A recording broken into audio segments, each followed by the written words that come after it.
জীবন একটা যুদ্ধ, আর আমি এখনও সেই যুদ্ধক্ষেত্রের মাঝে দাঁড়িয়ে আছি।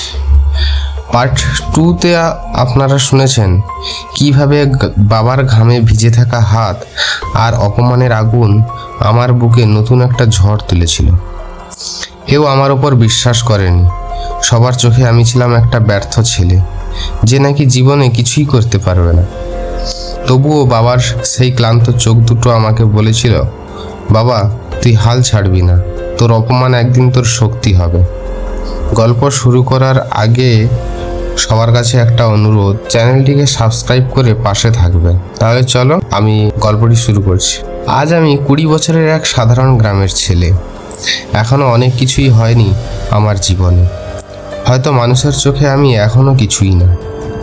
তবু আমার বুকের ভেতরে একটা আগুন জ্বলছে। সেই আগুন অপমানের, সেই আগুন অপূর্ণ স্বপ্নের আর বাবার অসমাপ্ত ইচ্ছের। দিনগুলো তখন একঘেয়ে মতো কাটছিল। ভেতরে ভেতরে আমি নিজেকে প্রশ্ন করতাম, আমি কি সত্যি কিছু করতে পারবো, নাকি মানুষ যা বলছে আমি কেবল একটা অযোগ্য ছেলে। এমনই একদিন সব কিছু বদলে গেল। সেদিন বিকেলে আমি মাঠের পাশে বসে একা ভাবছিলাম। হঠাৎ পিছন থেকে একটা কণ্ঠস্বর শুনি, এই বন্ধু, তুই কি আজকাল অনেক চিন্তা ভাবনা করিস নাকি?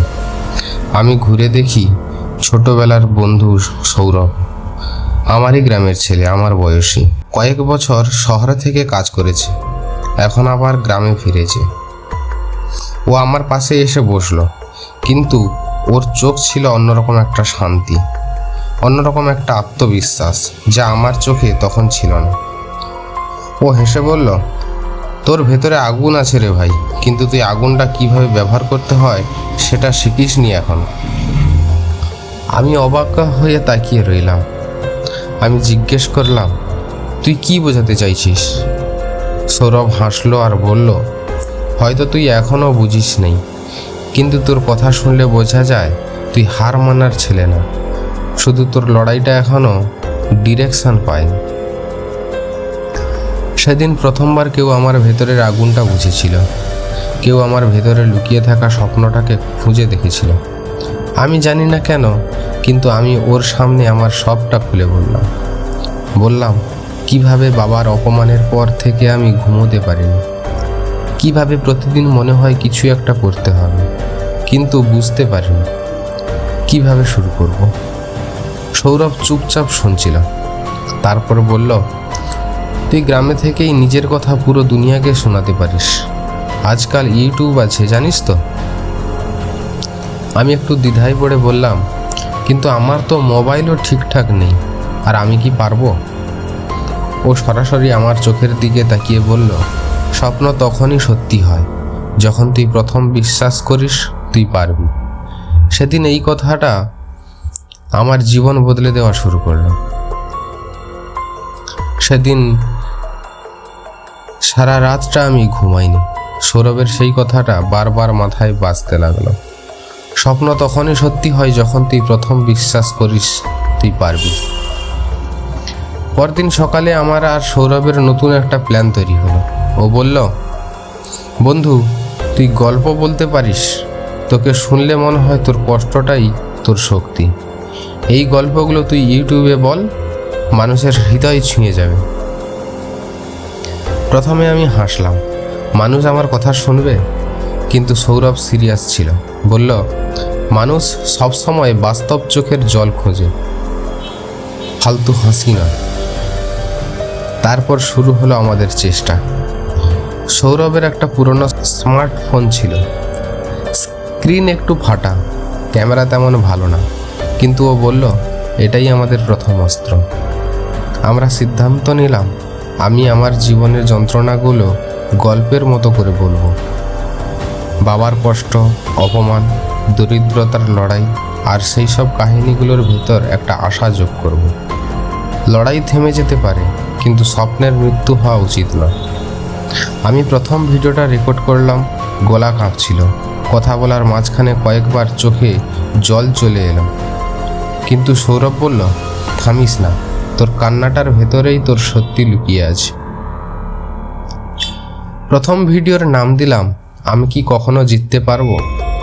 একটা সাদামাটা থাম্বনেইল বানালাম, কিছুই বুঝি না তখন। রাতের বেলায় ভিডিওটা আপলোড করলাম, শিরোনাম বিবরণ সব সৌরভ করে দিল। তারপর আমরা অপেক্ষা করলাম 3 দিন পর্যন্ত।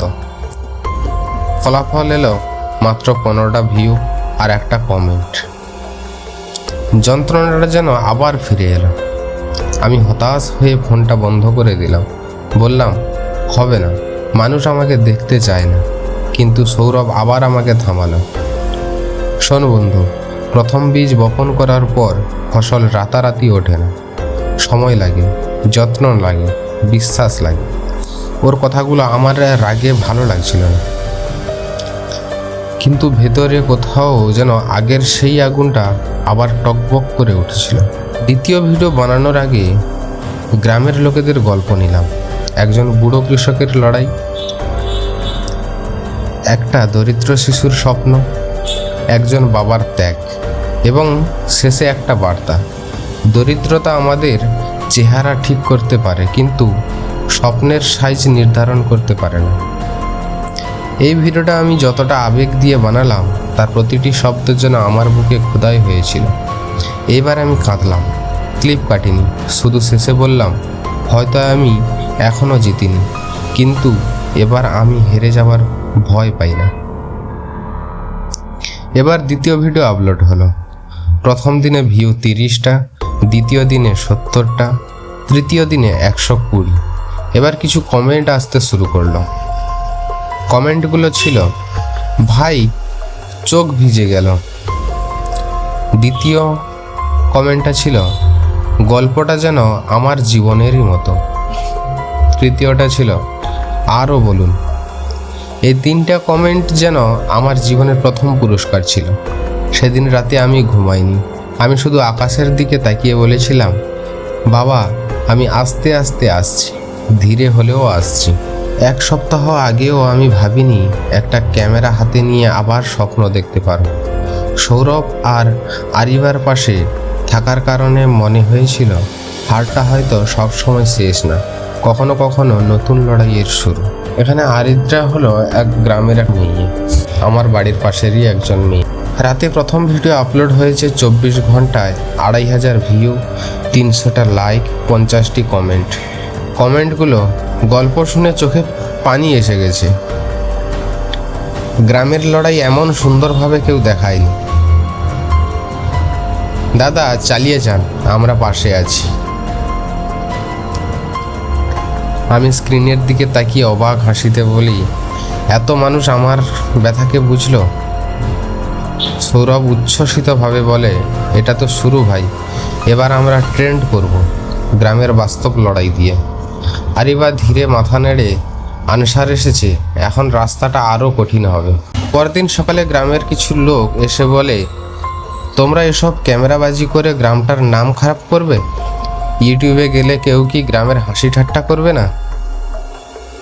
আমি চুপ হয়ে যাই। একজন বড় বয়সী লোক বলে, গ্রামকে সিনেমা বানানোর আগে ভাবিস লোকজন কি বলবে। সৌরভ কিন্তু রেগে যায়, ওরা বুঝেই না আমরা গ্রামকে হিরো দেখাচ্ছি। সন্ধ্যায় আমি একা বসে মাঠের বেঞ্চে মনে মনে ভাবছি, আবার কি থেমে যাব? আবার কি মানুষের অপমানে লড়াই শেষ হবে? তখন আরিবাই এসে বলে, স্বপ্ন দেখলে প্রথমে হাসি পায়, পরে প্রশ্ন ওঠে, আর শেষে স্বপ্নটাই প্রমাণ হয়ে দাঁড়ায়।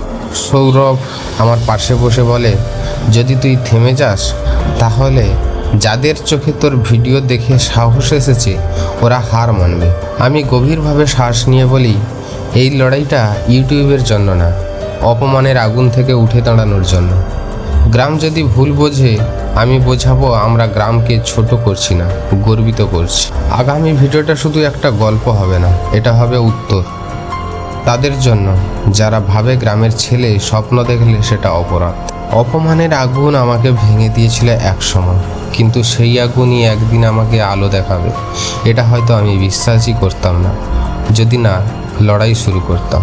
দ্বিতীয় এপিসোডের শ্যুট হলো গ্রামীণ জীবনের সংগ্রাম। এই ভিডিও গ্রামবাসীদের বাস্তব গল্প তুলে ধরে, এক কৃষক বাবার ঘাম, মাটির গন্ধ, দারিদ্র্য আর ছোট ছেলের স্বপ্ন। এবার আমার বাবা নিজেই স্টোরিতে মুখ দেখাতে রাজি হয়। বাবা বলে, যদি আমার ছেলে লড়ে তবে আমি পিছনে থাকবো কিসের জন্য। ভিডিও আপলোড হলো অপমান থেকে জয়ের পথে এপিসোড 2। 24 ঘন্টায় 10,000 ভিউ। মন্তব্যে লোকজন লিখেছেন, আমি শহরে থাকি কিন্তু গ্রামের এই লড়াই আমার বাবার গল্প।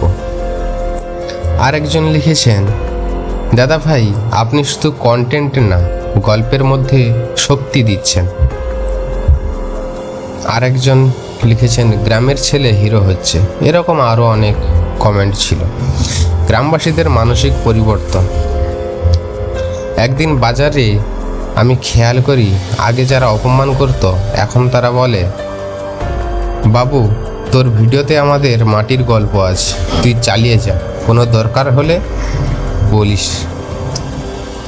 একজন বৃদ্ধ বলে, তুই যখন বললি গ্রামকে গর্বিত করবি, আমি ভুল ভেবেছিলাম, মাফ করে দে। আমি চোখ নামিয়ে একটু হাসলাম। আমি থামলে গর্ব দূরে অপমানই থেকে যেত। কয়েকদিন পর ইউটিউব থেকে মনিটাইজেশন অনুমোদন আসে। Channel subscriber 50,000 ছুঁয়েছে। একটি জনপ্রিয় বাংলা পেজ আমার ভিডিও শেয়ার করে ক্যাপশন দেয়, গ্রাম থেকে স্বপ্নে, এটাই নতুন বাংলা অনুপ্রেরণা। একদিন রাতে মাঠের বেঞ্চে আমি আর বাবা বসেছিলাম। বাবা ধীরে ধীরে বলে, তোকে একদিন লোক হাসিয়েছিল বলে আমি চুপ ছিলাম। আজ তোকে দেখে মনে হয় লোক হাসা শেষ না, তোর জেতা শুরু হয়েছে। আমার চোখ ভিজে যায়। বলি, তুমি যদি তখন আমাকে থামিয়ে দিতে আমি আজও হেরে থাকতাম বাবা। ক্যামেরাটি অন করে আমি বললাম, আমি ধনী পরিবারের ছেলে না, আমি অপমানের আগুনে পুড়ে গড়া একটা গল্প। আমি শহরে জন্মাইনি, আমি গ্রামের মাটিতে পা রেখেই আকাশ ছুঁতে শিখেছি। আমার সাফল্য টাকার জন্য নয়, আমার সাফল্য সেই দিনের জবাব, যেদিন আমাকে হেসে বলা হয়েছিল, তোর দ্বারা কিচ্ছু হবে না। যারা অপমান করেছে তাদের আমি ঘৃণা করি না, কারণ ওদের কথাই আমার আগুন জ্বালিয়েছে। যে লড়াইটা আমি শুরু করেছিলাম, এটা শুধু আমার নয়, এটা সব হারতে থাকা মানুষদের হয়ে জেতার গল্প। আমি বাপন, আর আমি হাল ছাড়িনি। ভিডিওটি যদি ভালো লেগে থাকে তাহলে একটা লাইক, চ্যানেলটি সাবস্ক্রাইব অবশ্যই করবেন। গল্পটা কেমন লেগেছে কমেন্টে অবশ্যই জানাবেন। ধন্যবাদ।